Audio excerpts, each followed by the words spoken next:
If you've ever looked back at a breakup and thought, why did she fall apart straight away? And I didn't really feel anything until much later. Not weeks later, but months or even years. I want to say this gently because a lot of men quietly turn this into self-criticism. That delay doesn't mean you didn't care. It doesn't mean the relationship didn't matter. And it doesn't mean you're emotionally unavailable or broken either. It just means your grief took a different route.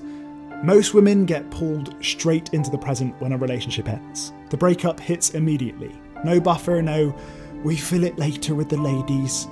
No, there's crying, calling friends, replaying conversations, sitting with the pain itself. From the outside, it can look like falling apart, but internally, it's movement. Men often take a very different route.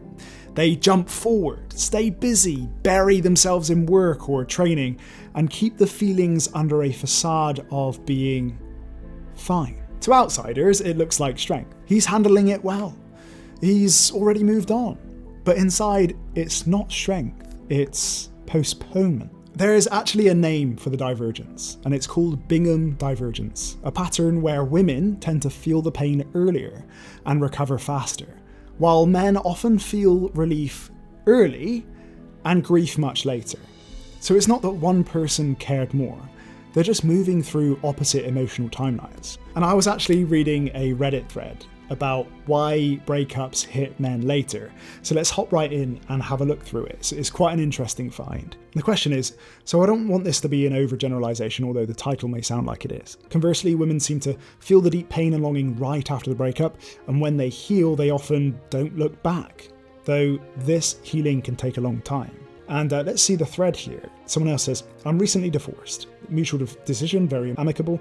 As of February, just moved out a few weeks ago of my own place. My ex was very emotional and was totally fine. Now that I'm truly alone, the weight of it is crushing, and I find myself getting caught up in the emotions, like random times. When I hear a song, for any form of grief, especially when it comes to relationships or people you've lost in your life, it's just emotionally dense. There's something they say, music has a resonance, doesn't it? And it's extremely powerful, even those with Alzheimer's in late in life. It can re-trigger childhood memories and bring all the sensual experience back. And we're sensual beings, whether we like it or not, whether we're just masculine men who just shove it all down. Reality is, every given moment we experience has a lot of sensual attachment in those. And especially when music is involved, something really powerful about music, which activates senses. And it seems like, things like movies that they've watched together, again, rhythms and patterns and habits.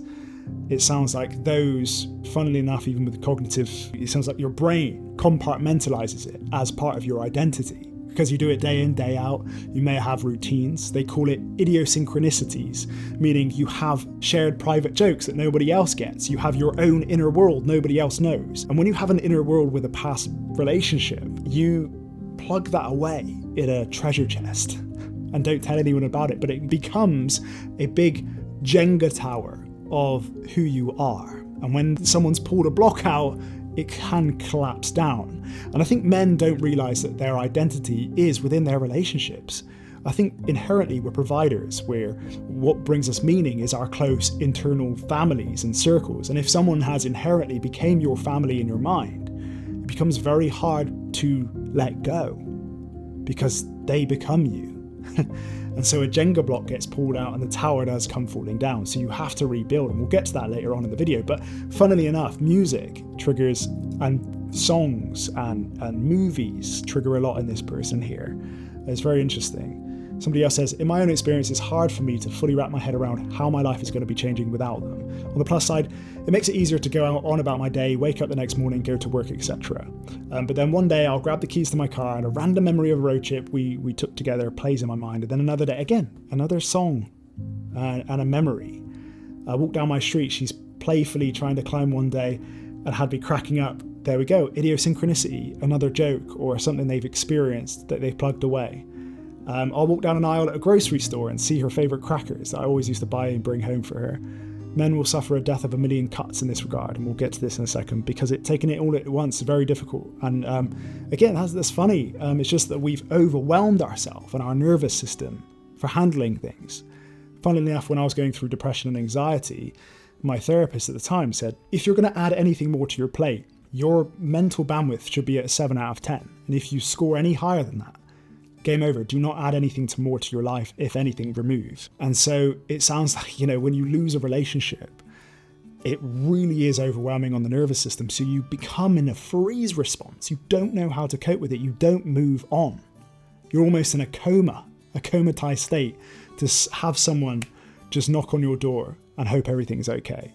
Funnily enough, when I say identity is embedded in that relationship, we'll get to it later again, but I highly recommend doing things you used to enjoy in your independent state within a relationship. And it's why I advocate massively, even within a healthy relationship, have independent hobbies, interests, engage in those, because it is who you are to some extent that you can fall on as a pillar to rebuild yourself back up again. It is to say social networks, compassion, and bringing that identity back to life with even God, things you can't control, and faith. You can rebuild from that inner strength from above if you don't feel like you have the strength in your flesh. Very interesting post here. I think women are able to see and anticipate that much sooner and grasp the full weight, but they're very good at creating their safety net that catches them in urgency. They usually have very good relationships with their family on the whole. I won't generalize there, but they have usually a prolific social network. When I look at my wife and her friends, they are pretty prolific when it comes to socializing, and for very good reason. They know the power of a village around them when one of their relationships fails. And naturally, I think most women generally are better at externalizing emotions purely because it's a cultural norm. And it sounds like this guy is agreeing that they probably had better tools to handle the full emotional weight of it early on. It's like tearing off a band-aid. And someone says a beautiful answer, and I agree. I think that women are just more emotionally equipped and have these conversations much more often. And again, with anything, mastery comes with practice. And they've probably had 1,000 conversations which are throwing themselves in the arena, and we'll get to that concept in a minute, but they constantly are able to be more vulnerable than men are and be seen shedding off the armor. And that's what men need to do in order to move on. And just like this guy said, it's painfully accurate. It wasn't one big crash, it was small little moments. Grabbing his keys and remembering a trip, walking through a supermarket and seeing her favourite food, passing some random place that shouldn't mean anything, but does. He called it death by 1,000 cuts, and I think we can all agree there. For a lot of men, grief doesn't arrive as an event. It arrives in fragments, pieces. Because you've fallen like a Jenga tower, all those blocks are a part of you. And we rarely name those fragments as grief. They show up as other things. Restlessness, disconnection, irritability, not feeling at home in yourself. In psychology, there's actually a word for this, and I love this term. Alexithymia. It doesn't mean men don't feel, it means they struggle to identify what they feel. So I'm grieving becomes I'm bored, I'm flat, I want to escape and keep busy. And here's where the biology wires into the emotional timeline here. When a relationship ends, a lot of men experience a short-term dopamine spike. It's not happiness, it's the nervous system going like this. Less emotional load, more space, more autonomy. It feels that freedom, in a sense. Funnily enough, we all have that runaway train. We all have that level of fantasy, which is, I think, a Peter Pan part of our brain. But we sometimes, even in a really healthy relationship, we go, oh, what would it be like to go on a trip with the guys in the mountains on a hike? We need that to tickle the itch, but then come home and realise that's not everything we really want, and that doesn't fulfill us. It's fleeting. But that moment, you're like a racing horse coming out of the gates. That tricks a lot of men because the bonding chemistry doesn't shut off instantly. Oxytocin and vasopressin taper slowly. So months later, sometimes even years later, the nervous system catches up and everything that was postponed starts knocking at the door. And there's a clip I came across that explains this perfectly. Let's watch this together. What I've discovered, and this is especially true for guys, is that men typically do not grieve a relationship when it ends. They grieve it when they learn that their ex is now seriously involved with someone else. This is because you don't lose someone when you break up with them, or stop talking to them, or start dating other people. You lose them when they begin to move on with someone else. When you learn through her decisions that another man is now enshrined in her heart. And this happens gradually. You don't lose someone all at once. It's this knowledge and the pain it can create that can motivate men to urgently and desperately seek to preserve a bond that they feel is slipping away. My first instincts is that men don't like to fail. They like to feel competent. Now, their replacement, it shows that they are replaceable, that they haven't weighed up. Sometimes they need reassurance, and funnily enough, men need that reassurance, I tell you that much, to think that they're good enough. And so we may crave and re-enter or re-engage what the past was, but it never normally helps to move on. And just like this clip did very well, it shows that men don't actually grieve when the breakup happens. They grieve when reality lands. And for many men, that moment is seeing their ex with someone else. Evidence of that happening. And that's when the illusion collapses and the bond finally registers as gone, unsalvageable. It's not that they suddenly care more, it's that the nervous system finally connects the dots between loss and reality. And that's usually the moment where men realise the breakup didn't just end a relationship, it ended a version of themselves they hadn't said goodbye to yet. Now, on top of all that biology, there's a social layer too. Women are given permission to grieve. Men are told to move on. A grieving woman is supported. A grieving man is met with an awkward silence. There's actually a video that captures this pattern really well, and not perfectly, but enough that you'll recognise the dynamic. Let me show you this too.